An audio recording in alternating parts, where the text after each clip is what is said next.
Good morning students, welcome in accountancy class.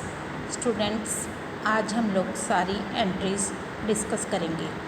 Journal entries, सबसे पहले हमारे पास जो एंट्री होती है वो कैपिटल की होती है। जब कैपिटल इंट्रोडक्शन होती है तो अगर वो बिज़नेस में बिजनेसमैन कैश में कैपिटल लेकर आया है, कैश इन्वेस्ट किया है, तो उसकी एंट्री बनती है cash account debit to capital. अगर वो चेक लेकर आया है तो उसकी एंट्री बनेगी bank account debit to capital. या फिर बाद में फर्दर कैपिटल लेकर आया है, अगर चेक के ज़रिए लेकर आया है तो बैंक डालेंगे, अगर कैश लेकर आया है फर्दर कैपिटल में तो यहाँ पर कैश डालेंगे। नेक्स्ट हमारे पास है कैपिटल इंट्रोडक्शन। इसमें वो कैश भी लेकर आया है और चेक भी लेकर आया है, तो आपने दोनों का टोटल करके नहीं डालना। कैश अलग से शो करना है, बैंक अलग से शो करना है। दोबारा से बता रही हूँ, अगर कोई भी चीज़ चेक के ज़रिए आती है तो हम लोग उसको बैंक में डालते हैं, cash account debit, bank account debit to capital account. Next हमारे पास आ गई purchase goods of 15,000 in cash. अगर हमने परचेज़ की है और कैश में पेमेंट की है तो हम लोग एंट्री क्या डालेंगे, purchase account debit to cash.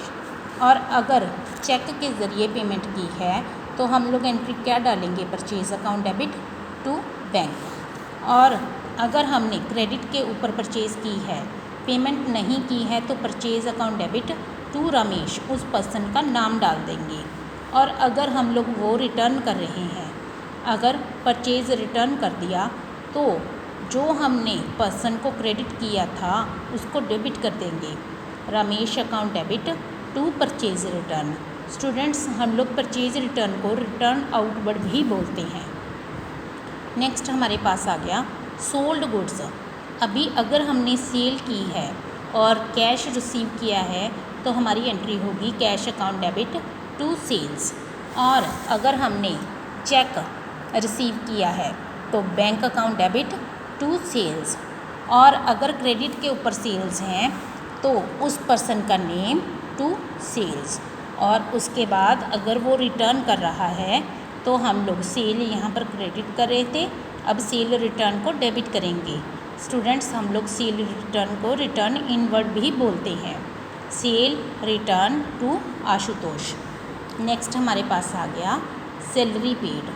अगर हम लोग कुछ भी पेमेंट कर रहे हैं, जैसे सैलरी हो गया, रेंट हो गया, तो यहाँ पर अगर सैलरी है तो सैलरी डेबिट करेंगे, अगर रेंट है तो रेंट डेबिट करेंगे टू कैश, क्योंकि ये कैश में पे की जाती है। अगर चेक के ज़रिए पे कर रहे हैं तो यहाँ पर टू बैंक डालेंगे। और भी कोई भी एक्सपेंसेस हों, जैसे इलेक्ट्रिसिटी एक्सपेंसेस आ गए, तो वहाँ पर भी हम लोग इलेक्ट्रिसिटी एक्सपेंसेस टू कैश डालते हैं। नेक्स्ट देखिए, हमारे पास हमने विड्रॉ की है मनी 5,000 रुपये अपनी पर्सनल यूज़ के लिए, तो हमारी एंट्री क्या बनती है। देखिए, बिजनेस ने पेमेंट कर दी तो यहाँ पर कैश बिजनेस का कम हो गया, तो यहाँ पर हमने एंट्री क्या डाली, drawings account debit to cash.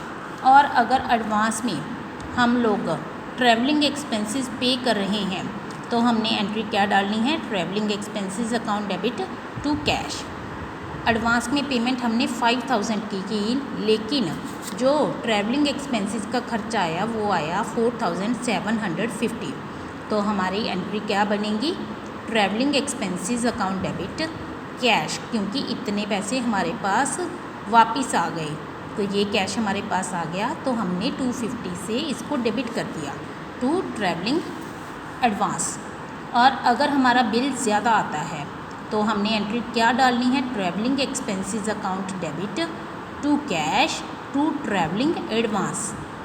Students, यहाँ पर हमने ज़्यादा पे कर दिए, तो कितना ज़्यादा आया, 500 ज़्यादा आया, तो हमने 500 कैश दोबारा से और पे कर दिया। इस तरीके से हम लोग सारी जर्नल एंट्रीज़ पास करते हैं। आज हमने 10 जर्नल एंट्रीज डिस्कस की हैं। नेक्स्ट वीडियो में फिर मिलेंगे। Good bye.